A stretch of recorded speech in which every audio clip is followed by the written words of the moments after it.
ओम शांति। आज 13 अप्रैल 2021 की बाबा की वाणी है। आज बाबा हम सभी बच्चों को पूछ रहे हैं कि चारों ओर प्रत्यक्षता का आवाज कब फैलेगा। चारों ओर प्रत्यक्षता का आवाज कब फैलेगा। उत्तर है जब मनुष्यों को पता पड़ेगा कि स्वयं भगवान इस पुरानी दुनिया का विनाश करा के नई दुनिया की स्थापना करने आए हैं। दूसरा, हम सबकी सद्गति करने वाला बाप हमें भक्ति का फल देने आया है। यह निश्चय हो तो प्रत्यक्षता हो जाए, चारों ओर हलचल मच जाए। पहली बात बाबा ने बताई कि पता पड़े कि इस पुरानी दुनिया का विनाश करके नई दुनिया की स्थापना करने भगवान आए हैं। और दूसरी बात, हम सबकी सद्गति करने वाला, भक्ति का फल देने वाला भगवान स्वयं आया है। ये दो बातों का निश्चय चाहिए तो चारों ओर बाप की प्रत्यक्षता होगी। मीठे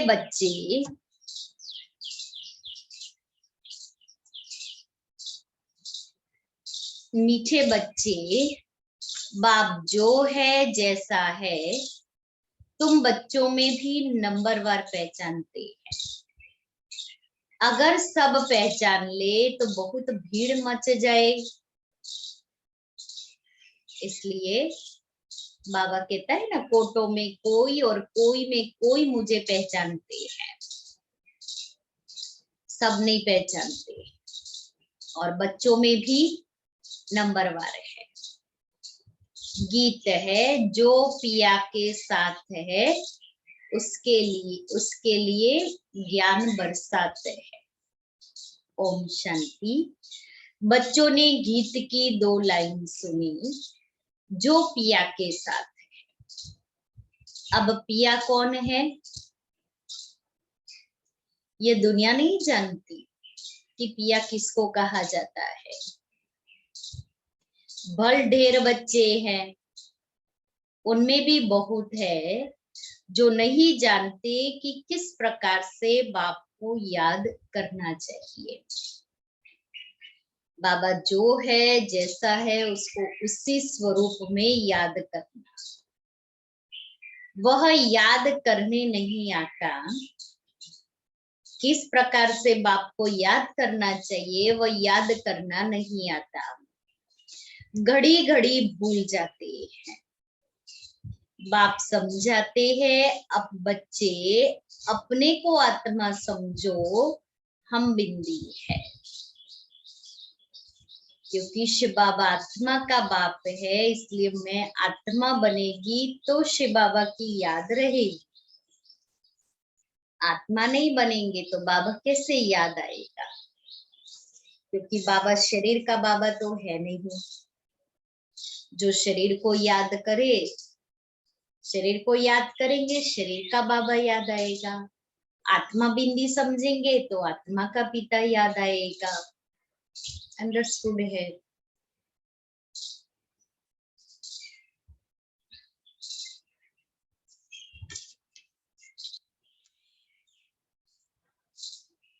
याद करने की ऐसी प्रैक्टिस पड़ जाए जो निरंतर याद ठहर जाए। पिछाड़ी में यही याद रहे कि हम आत्मा है। शरीर तो है परंतु यह ज्ञान बुद्धि में रखना है कि हम आत्मा है। आत्मा शरीर में है, लेकिन बाबा कहता है बुद्धि में ये ज्ञान रखना है कि मैं आत्मा। शरीर में आत्मा है तभी तो आत्मा की प्रैक्टिस करनी है, आत्मा का अनुभव करना है। बाकी परम धाम में तो आत्मा है ही अपने ओरिजिनल बिंदी स्वरूप में, वहां तो बैठी हुई है।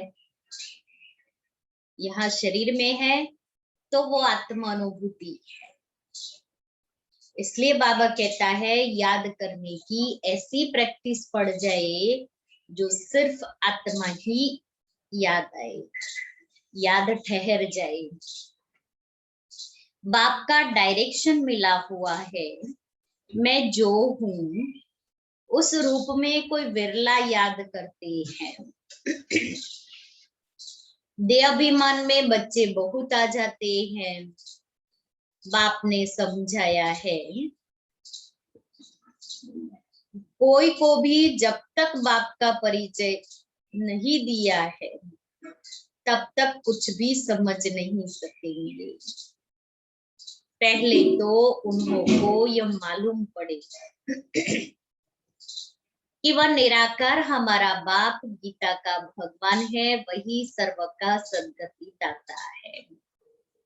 वह इस समय सद्गति करने का पार्ट बजा रही है।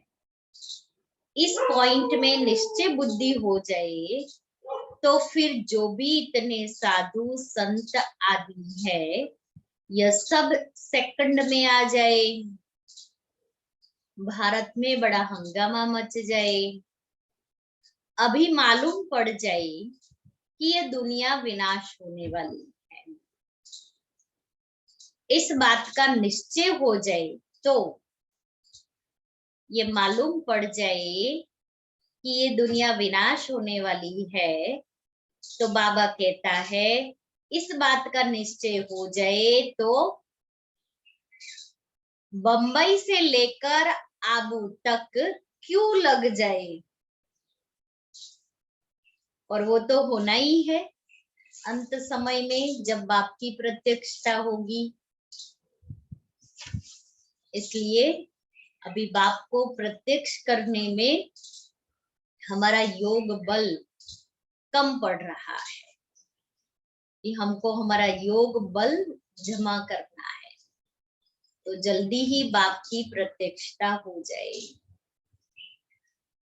नींद, लेकिन इतना जल्दी कोई को निश्चय नहीं हो सकता।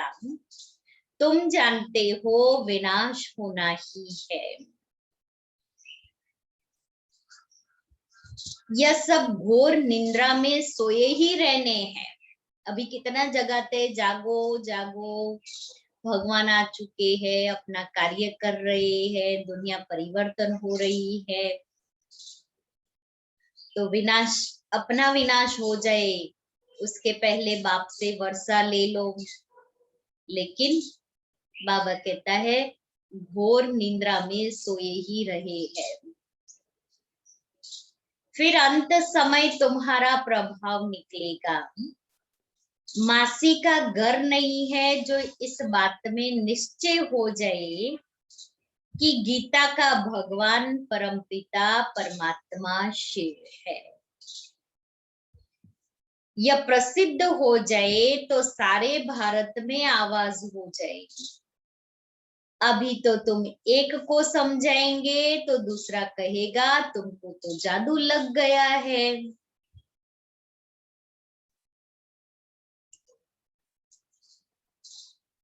तो बाबा कहता कि मासी का घर नहीं है जो इस बात में निश्चय हो जाए कि गीता का भगवान परमपिता परमात्मा शिव है। यह प्रसिद्ध हो जाए तो सारे भारत में आवाज हो जाए। अभी तो तुम एक को समझाएंगे तो दूसरा कहेगा तुमको जादू लग गया है। यह जाड़ धीरे धीरे बढ़ना है। अभी थोड़ा टाइम है, फिर भी पुरुषार्थ करने में हर्जा नहीं है। तुम बड़े बड़े लोगों को समझाते हो परंतु वे कुछ भी समझते थोड़ी ही हैं। बच्चों में भी कई इस नॉलेज को समझते नहीं है। बाप की याद नहीं तो वो अवस्था नहीं। बाप जानते हैं निश्चय किसको कहा जाता है। अभी तो कोई 1-2% भी मुश्किल बाप को याद करते हैं, 1-2% मुश्किल याद करते हैं। सोचो बाबा ने ये रिजल्ट बताई कि हम आत्माएं बच्चे 1-2% भी मुश्किल याद करते। और बाबा हम बच्चों से कौन सा चार्ट मांग रहे हैं? निरंतर याद का। तो अब मुझे अपने आप अपना निरंतर याद का चार्ट कैसे मेंटेन हो,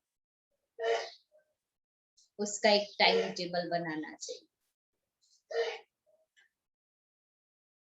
इसलिए क्यूटी चार्ट बहुत समय पहले इतनी एक छोटी किताब स्पार्क वालों ने लिखा, व्हाइट टाइम चार्ट।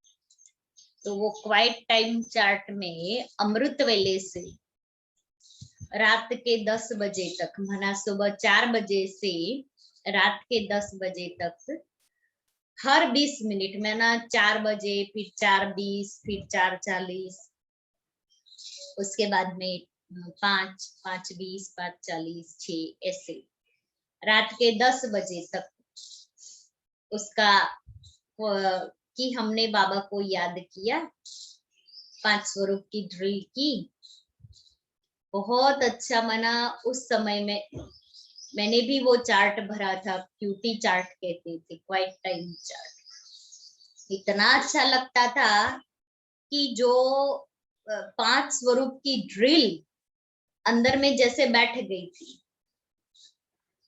लेकिन वो निरंतर पुरुषार्थ नहीं रहा, तो वापस वैसे के वैसे बन गए। तो बाबा हम बच्चों से चाहते हैं निरंतर याद। भल यहाँ बैठे हैं बाप के साथ, वह लव नहीं रहता, बाप के सामने बैठे हैं, फिर भी इसमें लव चाहिए, तकदीर चाहिए। बाप से लव हो तो समझे हमको कदम कदम श्रीमत पर चलना है। लव हो तो समझे कि हमें कदम कदम श्रीमत पर चलना है। हम विश्व के मालिक बनते हैं। आधा कल्प का देहाभिमान बैठा हुआ है, सो अब देही अभिमानी बनने में बड़ी मेहनत लगती है। अपने को आत्मा समझ मोस्ट बिलवेड बाप को याद करना मासी का घर नहीं है। उनके चेहरे में ही रौनक आ जाए। आत्मा समझ मोस्ट बिलवेड बाप को याद करे, बाप के लिए वो लव पैदा हो, तो बाबा कहता है चेहरे में रौनक आ जाए। कन्या शादी करती है, जेवर आदि पहनती है, तो चेहरे में एकदम खुशी आ जाती है। उस समय का चेहरा कैसा होता है? परंतु यहाँ तो साजन को याद ही नहीं करते, तो शक्ल मुरझाई हुई रहती है। साजन को याद करे तो शक्ल पर रौनक आ जाए, खुशी आ जाए। अब हमारे चेहरे पर मुरझाई से माना हम अपने साजन को याद नहीं करते। नहीं तो शक्ल देखो, मेरा तो साजन ही कौन सा है? अविनाशी साजन। दुनिया में कहते हैं पति तुम्हारा परमेश्वर है, यहाँ परमेश्वर ही पति के रूप में मिला है, तो वो चेहरा कितना खुशी वाला होना चाहिए कि मेरा परमेश्वर ही मेरा पति है। मैं आत्मा कितनी भाग्यवान हूँ जो मुझ आत्मा को परमेश्वर पति के रूप में मिले। तो ऐसा भाग्य और किसी का हो सकता है? जो हम सदा सौभाग्यवती रहते हैं। कन्या शादी करती है तो चेहरा खुशनुमा हो जाता है, कोई की तो शादी के बाद भी शक्ल मुर्दे जैसी रहती है, किस्म किस्म के होते हैं। तो मेरी बाबा से सगाई हुई, शादी हुई, अब मेरा चेहरा खिला हुआ हो, शक्ल पर रौनक दिखाई दे। कोई तो दूसरे घर में जाकर मूंज पड़ती है, तो यहाँ भी ऐसे है। बाप को याद करने की मेहनत है। यह गायन अंत का है कि अतीन्द्रिय सुख गोपी वल्लभ के गोप गोपियों से पूछो। किसका गायन है? हम सभी आत्मरूपी गोपियों का। हम गोपियों ने वो गोपी वल्लभ को पाया है, तो उसका जो सुख है, वो सुख क्या होता है? बाबा कहता है वो आपके चेहरे से दिखाई दे। अपने को गोप गोपी समझना और निरंतर बाप को याद करना वह अवस्था होनी है। अपने को गोपी भाव में लिया, तो गोपी माना दीवानी मस्तानी, गोपी माना सूद बुध भूलने वाली। वो सदैव एक की याद, जैसे ही वो बांसुरी के सुर सुने, कुछ भी हो भागी दौड़ी चली जाएगी। तो मैं ऐसी गोपी हूं जो बाबा की ये मुरली रूपी सुर बजे और मैं आत्मा भाग भाग करके पहुंच।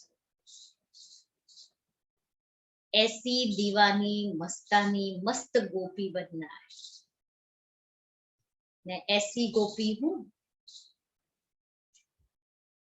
अपने को वो गोपी भाव अंदर में लाए, तो बाबा से कशिश हो। तो बाबा जो कहता है निरंतर याद बनी रही। गोपी कुछ भी करती, भक्ति मार्ग में बताया है, गोपियां कुछ भी करे उनको कृष्ण की याद सताती थी। राधा कृष्ण की बांसुरी के पीछे दीवानी। कृष्ण कहीं भी बांसुरी बजाएगा,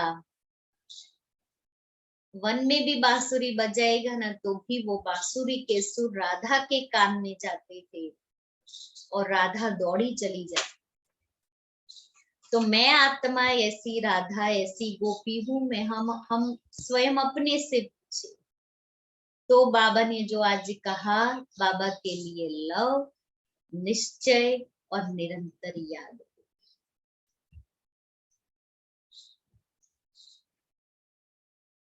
बाप का परिचय सबको देना है। बाप आया हुआ है, वो वर्षा दे रहे हैं, इसमें सारी नॉलेज आ जाती है। लक्ष्मी नारायण ने जब 84 जन्म पूरे किए, तब बाप ने अंत में आकर उन्होंने राजयोग सिखाकर राजाई दी। लक्ष्मी नारायण का ये चित्र है नंबर 1। तुम जानते हो उन्होंने आगे जन्म में ऐसे कर्म किए हैं, वह कर्म अब बाप सिखला रहे हैं। कहते हैं मन मना भव, पवित्र रहो, कोई भी पाप मत करो, क्योंकि तुम अभी स्वर्ग के मालिक पुण्य आत्मा बनते हो। आधा कल्प माया रावण पाप कराती आई। अब अपने से पूछना है, हमसे कोई पाप तो नहीं होता है?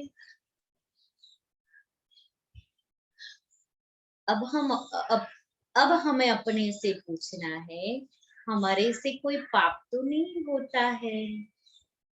पुण्य का काम करते रहते हैं,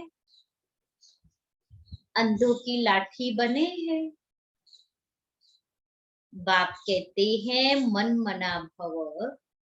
यह भी पूछना होता है कि मन मना भव किसने कहा। वह कहेंगे कृष्ण ने कहा। तुम मानते हो परमपिता परमात्मा शिव ने कहा। रात दिन का फर्क है। शिव जयंती के साथ है गीता जयंती। गीता जयंती के साथ कृष्ण जयंती। तुम जानते हो हम भविष्य में प्रिंस बनेंगे। हम भविष्य में प्रिंस बनेंगे। बेगर टू प्रिंस बनना है। ये एम ऑब्जेक्ट ही है राजयोग की। तुम सिद्ध कर बताओ कि गीता का भगवान श्री कृष्ण नहीं था, वह तो निराकार था। तो सर्वव्यापी का ज्ञान उड़ जाए। सर्व का सद्गति दाता पतित पावन बाप है। कहते भी है कि वह लिबरेटर है, फिर सर्वव्यापी कह देते। जो कुछ बोलते हैं समझते नहीं है। धर्म के बारे में जो आता है बोल देते हैं। मुख्य धर्म है 3। देवी देवता धर्म तो आधा कल्प चलता है। तुम जानते हो बाप ब्राह्मण देवता क्षत्रिय धर्म स्थापन करते हैं। ये दुनिया नहीं जानती। वह तो सत्य को ही लाखों वर्ष कह देते हैं। आदि सनातन देवी देवता धर्म है सबसे ऊंचा। परंतु यह अपने धर्म को भूल इरिलीजियस बन पड़े हैं। क्रिश्चियन लोग अपने धर्म को नहीं छोड़ते। वह जानते हैं क्राइस्ट ने हमारा धर्म स्थापन किया। इस्लामी, बौद्धी, फिर क्रिश्चियन, यह है मुख्य धर्म। बाकी तो छोटे छोटे बहुत है। टाल टालियां तो अनेक होती है ना। मुख्य टाल टाली वो एक, फिर उनमें से अनेक निकलती है। तो बाबा कहते हैं मुख्य धर्म 4, फिर अनेक टाल टालियां निकलती है। कहाँ से वृद्धि हुई यह कोई नहीं जानता। मोहम्मद को अभी थोड़ा समय हुआ है, इस्लामी पुराने हैं। क्रिश्चियन भी मशहूर है, बाकी तो कितने ढेर है। सबका अपना अपना धर्म है। अपना भिन्न भिन्न धर्म, भिन्न भिन्न नाम है, तो गूंज गई है। या नहीं जानते कि मुख्य धर्म शास्त्र ही 4 है। इसमें डिटिज्म, ब्राह्मणिज्म भी आ जाते हैं। ब्राह्मण सो देवता, देवता सो क्षत्रिय, ये किसको पता नहीं। गाते हैं ब्राह्मण देवताय नमः। परमपिता ने ब्राह्मण देवता क्षत्रिय धर्म की स्थापना की। अक्षर है परंतु पढ़ते ऐसे है जैसे तोते हैं। यह है कांटों का जंगल। भारत गार्डन ऑफ फ्लावर था, यह भी मानते हैं। परंतु वह कब, कैसे, किसने बनाया, परमात्मा क्या चीज है, ये कोई नहीं जानते। तो ऑर्फन हो गए।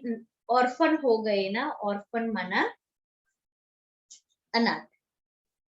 इसलिए यह लड़ाई झगड़े आदि सिर्फ भक्ति में खुश होते रहते। अब बाप आए हैं सोजरा करने, सेकंड में जीवन मुक्ति बना देते हैं। सेकंड में जीवन मुक्त बना देते हैं। ज्ञान अंजन सतगुरु दिया, अज्ञान अंधेर विनाशन। अभी तुम जानते हो हम सोजरे। बाप ने तीसरा नेत्र दिया है।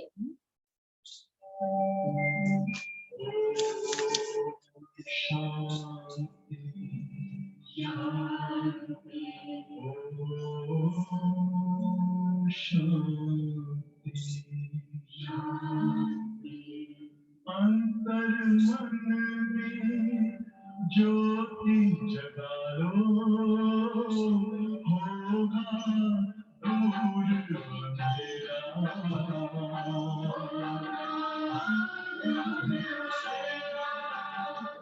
शिव का कर लो ध्यान, आ रहा पावन पुण्य सवेरा।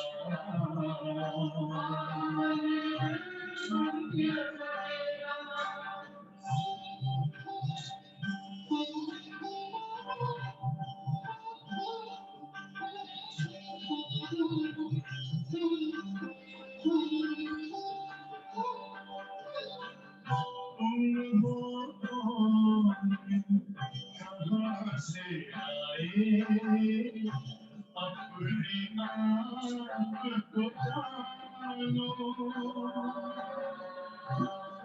राजयोग के द्वारा खुलना वर्ग पिता पहचानो। इसी राजपथ पर चल कर तुम मानो अपना बसेरा।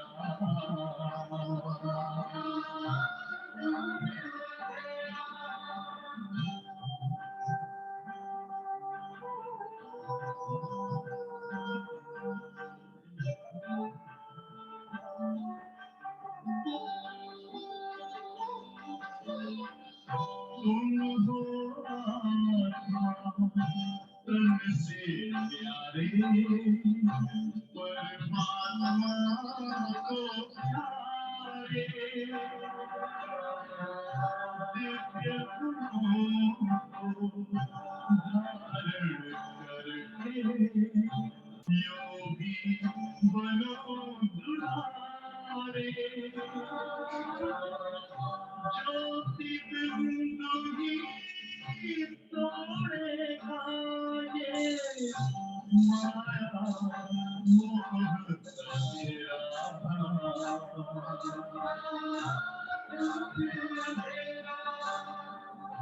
अंतर मन में ज्योति जगा लो, होगा दूर अंधेरा।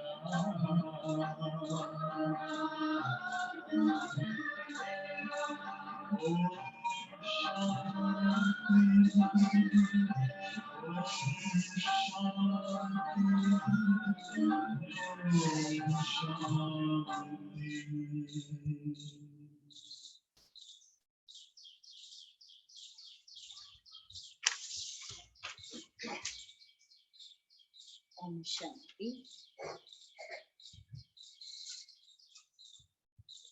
तो बाबा कहता है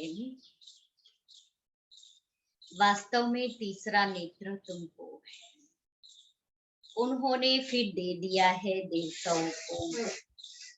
गीता में ब्राह्मणों की कोई बात नहीं, उसमें तो फिर कौरव पांडवों आदि की लड़ाई, घोड़े गाड़ी आदि लिख दी है, कुछ भी समझते नहीं। तुम समझाएंगे तो कहेंगे तुम शास्त्रों आदि को नहीं मानते। तुम कह सकते हो हम शास्त्रों को मानते क्यों नहीं है। जानते हैं यह सब भक्ति मार्ग की सामग्री है। गाया हुआ है ज्ञान और भक्ति। जब रावण राज्य होता है तब भक्ति शुरू होती है। भारतवासी वाम मार्ग में जाकर धर्म भ्रष्ट और कर्म भ्रष्ट बन जाते हैं, इसलिए अब हिंदू कहला दिया है। पतित बन गए हैं। पतित किसने बनाया?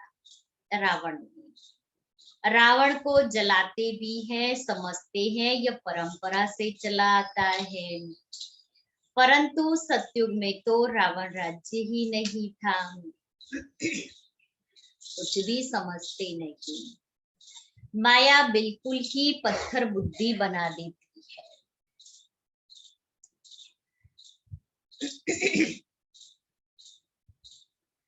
पत्थर से पारस बाप ही बनाते हैं।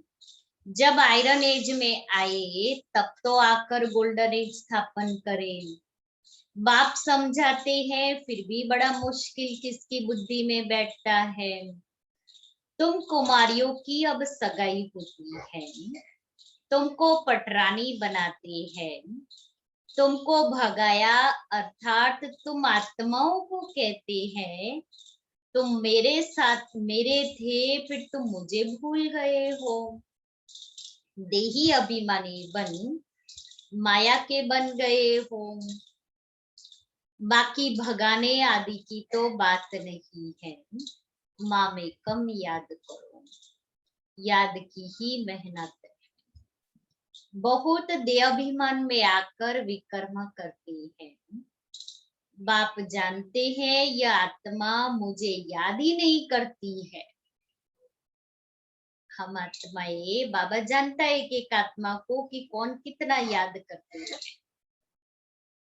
देहाभिमान में आकर बहुत पाप करते हैं तो पाप का घड़ा 100 गुना भर जाता है। औरों को रास्ता बताने के बदले खुद ही भूल जाते हैं, खुद ही रास्ता भटक जाएंगे और ही जास्ती दुर्गति को पा लेते हैं। बड़ी ऊंची मंजिल है, चढ़े तो चाखे वैकुंठ रस, गिरे तो चकनाचूर। यह राजाई स्थापन हो रही है, इसमें फर्क देखो कितना पड़ जाता है। कोई तो पढ़कर आसमान में चढ़ जाते हैं, माना इतना ऊंचा पद पाते हैं, कोई पट पड़ जाते हैं। बुद्धि डल होती है तो पढ़ नहीं सकते हैं। कोई कोई कहते हैं बाबा हम किसको समझा नहीं सकते हैं। कहता हूँ अच्छा, बाबा कहता है अच्छा सिर्फ अपने को आत्मा समझ मुझ बाप को याद करो तो मैं तुमको सुख दूंगा। परंतु याद ही नहीं करते हैं, ज्ञान नहीं सुना सकते तो बाबा कहते हैं याद करो, वो तो कर सकते हैं। याद करे तो औरों को याद दिलाते रहे। बाप को याद करे तो पाप नष्ट हो जाए, बाप को याद करे तो पाप नष्ट हो जाए। उनकी याद बिगड़ तुम सुखधाम में नहीं जा सकते। 21 जन्मों का वर्षा निराकार बाप से मिल सकता है, बाकी तो सब अल्पकाल का सुख देने वाले हैं। कोई को रिद्धि सिद्धि से बच्चा मिल गया व आशीर्वाद से लॉटरी मिल गई तो बस विश्वास बैठ जाता है। कोई को 2-4 करोड़ फायदा हो जाएगा, बस बहुत महिमा करेंगे, परंतु वह तो है अल्पकाल के लिए। 21 जन्मों के लिए हेल्थ वेल्थ तो नहीं मिल सकती है, परंतु मनुष्य नहीं जानते, दोष भी नहीं दे सकते हैं, अल्पकाल के सुख में ही खुश हो जाते हैं। बाप तुम बच्चों को राजयोग सिखलाकर स्वर्ग की बादशाही देते हैं, कितना सहज है।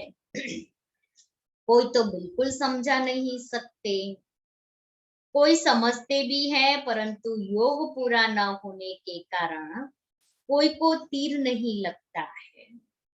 देहाभिमान में आने से कुछ न कुछ पाप होते रहते हैं। योग ही मुख्य है। तुम योग बल से विश्व के मालिक बनते हो। प्राचीन योग भगवान ने सिखाया था, न कि श्री कृष्ण ने। याद की यात्रा बड़ी अच्छी है।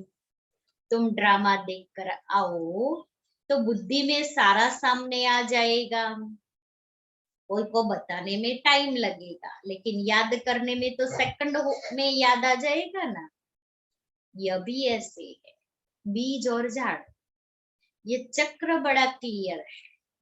शांति धाम, सुख धाम, दुख धाम सेकंड का काम है ना, परंतु याद भी रहे ना। मुख्य बात है बाप का परिचय। बाप कहते हैं मेरे को याद करने से तुम सब कुछ जान जाएंगे, मेरे को याद करने से सब कुछ जान जाएंगे। अच्छा, शिव बाबा तुम बच्चों को याद करते हैं, ब्रह्मा बाबा याद नहीं करते हैं। शिव बाबा जानते हैं हमारे सपूत बच्चे कौन कौन हैं। सर्विसेबल सपूत बच्चों को तो याद करते हैं, यह थोड़ी किसको याद करेंगे। ये इनकी आत्मा को तो डायरेक्शन है कि मामे कम याद करो, तो वो फिर हमें थोड़ी याद करेंगे, वो तो शिव बाबा को याद करेंगे। अच्छा, मीठे मीठे सिक्के दे बच्चों प्रति माता पिता बाप दादा का याद प्यार और गुड मॉर्निंग। रूहानी बाप की रूहानी बच्चों को नमस्ते। हम रूहानी बच्चों की रूहानी बाप दादा को याद प्यार गुड मॉर्निंग और नमस्ते। धारणा के लिए मुख्य सार। पहला, तकदीरवान बनने के लिए एक बाप से सच्चा सच्चा लव रखना है। लव रखना माना कदम कदम एक की ही श्रीमत पर चलते रहना। दूसरा, रोज पुण्य का काम अवश्य करना है, और बाबा ने आज पुण्य का काम कराया, बाप को याद करना। सबसे बड़ा पुण्य है सबको बाप का परिचय देना, इसलिए रोज एक पुण्य का काम करना है, बाप का परिचय देना, बाप को याद करना और सबको बाप की याद दिलाना। वरदान, स्थूल कार्य करते भी मनसा द्वारा विश्व परिवर्तन की सेवा करने वाली जिम्मेवार आत्मा भव। स्थूल कार्य करते भी मनसा द्वारा विश्व परिवर्तन की सेवा करने वाली जिम्मेवार आत्मा भव। कोई भी स्थूल कार्य करते सदा यह स्मृति रहे कि मैं विश्व की स्टेज पर विश्व कल्याण की सेवा अर्थ निमित्त हूँ। मुझे अपनी श्रेष्ठ मनसा द्वारा विश्व परिवर्तन के कार्य की बहुत बड़ी जिम्मेवारी मिली हुई है। इस स्मृति से अलबेलापन समाप्त हो जाएगा और समय भी व्यर्थ जाने से बच जाएगा। एक एक सेकंड अमूल्य समझते हुए विश्व कल्याण के व जड़ चैतन्य को परिवर्तन करने के कार्य में सफल करते रहेंगे। इसलिए मैं विश्व की स्टेज पर विश्व कल्याण की सेवार्थ निमित्त हूँ। तो हमारा एक एक संकल्प, हमारा एक एक बोल, एक एक कर्म श्रेष्ठ होगा, क्योंकि जो व्यक्ति स्टेज पर होता है वो सदैव ध्यान रखता है, क्योंकि वो समझता है मुझे सब लोग देख रहे हैं, तो मैं विश्व की स्टेज पर हूं तो मुझे भी सब लोग देख रहे हैं। स्लोगन है, अभी योद्धा के बजाय निरंतर योगी बनो। अभी योद्धा के बजाय निरंतर योगी बनो। और आज का हमारा स्वमान है, मैं अकाल तख्त नशीन हूँ। मैं अकाल तख्त नशीन हूँ। अशरीरी बनने के लिए समेटने की शक्ति बहुत आवश्यक है। अपने देह अभिमान के संकल्प को अब क्या समेटना है? अपने देह अभिमान के संकल्प को देह के दुनिया की परिस्थितियों के संकल्प को भी समेटना है।